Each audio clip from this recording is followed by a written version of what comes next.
देखिए भाई, इतिहास से बहुत कुछ सीखने को मिलता है। और पटना में क्या है, बहुत सारे ऐसे विद्वान भरे पड़े हैं जो आपको अच्छी तरह पढ़ाते हैं, और कुछ तो ऐसे पढ़ाते हैं कि पूरा आपके चरित्र ही निकाल के रख देते हैं। तो वो पढ़ाई छोड़ के सच्ची वाली पढ़ाई पे ध्यान दीजिए। और सच्ची वाली पढ़ाई क्या है कि ये शुंग के बारे में बहुत ही आजकल ट्रेंड चल रहा है।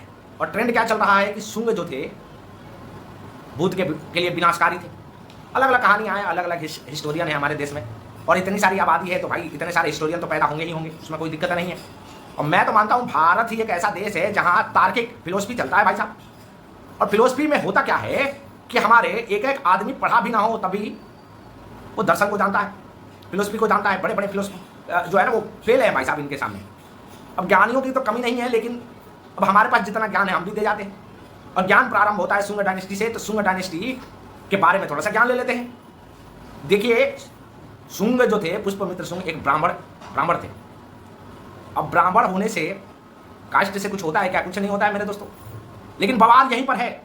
बवाल ऐसा है कि कितने लोग कह रहे हैं कि शुंग जो है वो बुद्धिज्म को खत्म कर दिया था, बुद्धिज्म खत्म कर दिया था भारत में मगध से। ऐसा ये सब गलत है और उसको बताता हूं मैं कैसे। तो देखिए, पहले एक एक शब्द को हम जानेंगे। और पहला शब्द क्या है कि ये शुंग थे कौन? तो शुंग मौर्य डायनेस्टी के जो आखिरी राजा थे बृहद्रथ, उनके कमांडर इन चीफ थे, सेनापति। उन्होंने बृहद्रथ की हत्या कर दी और बृहद्रथ की हत्या करने के बाद शुंग डायनेस्टी बनाया उन्होंने। अब ये पुष्पमित्र शुंग के बारे में जानकारी हमको कहां से मिलता है? तो स्रोत की बात है। तो ये जानकारी हमको मिलता है, कुछ ऐसा स्रोत है, लिखते जाइए ध्यान से। तो एक है पुराण, वायु पुराण और मत्स्य पुराण, दूसरा है गर्गी संहिता, तीसरा है महाभाष्य पतंजलि का, फिर आपके अशोकवादन और दिव्यवादन। इसी पे ध्यान देना है दोस्तों, अशोकवादन और दिव्यवादन ये सारे के सारे स्रोत है। ये लिटरेचर साहित्य का स्रोत है। साथ में अयोध्या का अभिलेख भी है जहां से पुष्पमित्र शुंग के बारे में हमें जानकारी मिलती है। अब क्या वाकई पुष्पमित्र शुंग ने बुद्धिज्म को खत्म किया था? तो बुद्धिज्म को खत्म करने की जानकारी मात्र हमारा एक ही स्रोत है, और वो स्रोत है दिव्यवादन, अशोकवादन जिसको बोला जाता है। अब ये भाई साहब ये लिखा गया था सेकेंड बीसी में। तो सेकेंड बीसी में और एक सेकेंड सी में, मतलब एडी में। और जो हमारे शुंग शासक आए थे, ये शासक थे 183 बीसी में। तो दोनों में 300 ईस्वी के आसपास का फर्क है। अब 300 ईस्वी का आसपास का फर्क है तो हो सकता है कि ज्ञानी बहुत होंगे। मैं सवाल नहीं उठा रहा हूं किसी लिटरेचर पे, लेकिन कहानी तो यही है कि 300 साल बाद एक इतिहासकार, कुछ इतिहासकारों ने दिव्यवादन में लिखते हैं कि शुंग है वो बुद्धिज्म को खत्म कर दिया था। देखिए, दिव्यवादन को छोड़ के कहीं और ऐसा स्रोत नहीं है जहां बुद्धिज्म के बारे में ये कहा गया हो कि बुद्धिज्म को खत्म किया था। हाँ ठीक है, अलग बात है कि पुष्पमित्र शुंग आया था ब्राह्मणिकल थॉट पे। और ब्राह्मणिकल थॉट क्या है? बैक टू वेदा, ऋग्वेदिक का कंसेप्ट। लेकिन ये जो थॉट था वो क्यों आया? क्योंकि ऐसा कुछ हुआ होगा, मौर्य डायनेस्टी में ऐसा कुछ हुआ होगा कि फिर लोग, सोसाइटी जो समाज है, वो वापस वैदिक कल्चर में जाना चाह रहे थे। उसके लिए हमें जानना पड़ेगा, वो है अशोका का धम्म पॉलिसी। अशोका के धम्म पॉलिसी कारण बना था मगध साम्राज्य को, मौर्य साम्राज्य का खत्म होने में, पतन होने में।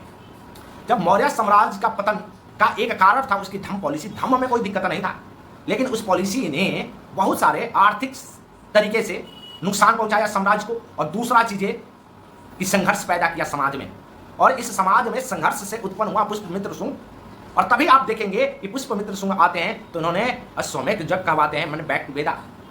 आपको जानकर बड़ा आश्चर्यचकित होंगे आप कि मौर्य डायनेस्टी खत्म होने के बाद 4 बड़ी डायनेस्टी बनी, और चारों के चारों ब्राह्मणिकल थॉट की बनी है। शुंग डायनेस्टी, कौन डायनेस्टी, वाकाटाका और सातवाहन, ये चारों के चारों डायनेस्टी जो थी वो ब्राह्मणिकल थॉट की थी। ब्राह्मणिकल थॉट का मतलब ये नहीं होती, ब्राह्मण कहने का मतलब है वैदिक थॉट की, जो वेद के बारे में वापस वेद को फिर वापस लाना चाह रहे थे और लाए भी। देखिए, किसी भी धर्म खराब नहीं होता, धर्म में कोई गलतियां नहीं होता, लेकिन धर्म क्या करता है कि धीरे धीरे उसमें करप्शन पैदा होता है, और उस करप्शन समाज का नियम है। बढ़िया चीज को भी बेकार कर देना यह समाज के लोगों का काम है। और वैसे ही बुद्धिज्म में हुआ आगे चल के, और उससे प्रॉब्लम हुआ सामाजिक, और समाज से उत्पन्न हुआ एक राजा ऐसा जो कि बोलता है कि हम वैदिक कल्चर में वापस जाएंगे। यदि पुष्पमित्र शुंग ने बुद्धिज्म को खत्म किया तो स्तूपा जो था, सांची के स्तूपा को उसने मरम्मत करवाई, ऐसे कैसे हो सकता है? यदि ऐसा ही होता तो सारे के सारे स्तूपा को विनाश कर देता। अब दिव्य वादन करता है कि 84,000 स्तूपों को खत्म कर दिया था जो अशोक ने बनाया था। तो भाई जब 84,000 स्तूपा को खत्म कर दिया था तो स्तूपा बचे कैसे? हिस्टोरियन इतिहासकार ये तो मानते हैं कि सांची और बृहत की जो स्तूपा है उन दोनों का मरम्मत पुष्पमित्र शुंग ने कराया था। जब ये दोनों काम कराया था तो वो बुद्धिज्म के प्रति निर्दयी कैसे हो सकता है? तो मेरा मानना है कि देखिए, इतिहास को समझना होता है।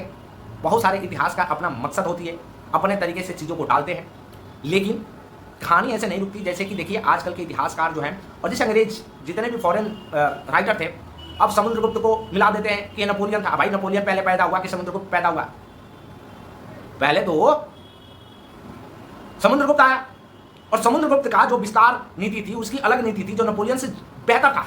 तो फिर हम समुद्रगुप्त को नेपोलियन क्यों कहे, नेपोलियन को समुद्रगुप्त क्यों ना कहे? और मैं तो कहूंगा भी नहीं। क्यों? क्योंकि समुद्रगुप्त और नेपोलियन में जमीन आसमान का फर्क था मेरे दोस्तों। वैसे ही शुंग के बारे में, शुंग ने इस्टेब्लिश किया। मैं ये नहीं कहता हूं कि उसने बहुत सारे बुद्धिज्म के बंदों को नहीं मारा, लेकिन उनको मारा जो कि उसके, देखो एक राजा का काम होता है सुरक्षा प्रदान करना, अपने देश के हित में काम करना। उन लोगों ने जब उसके खिलाफ हुए, जो सपोर्ट कर रहे थे वार में पुष्पमित्र शुंग के खिलाफ, तो उसको प्रताड़ित किया हुआ उसने। लेकिन यह कहना गलत है कि वो पूरी तरह बुद्धिज्म के खिलाफ था, यह हमें देखने को नहीं मिलता है। कहने का मतलब है सिंपल सा मेरे दोस्तों, कोई भी चीज़ पढ़िए बेहतर तरीके से पढ़िए और गुरु घंटालों से दूर रहिए। जैसे गुरु घंटाल वैसे ही शिष्य, और व्हाट्सएप यूनिवर्सिटी से एकदम ही दूर रहिए।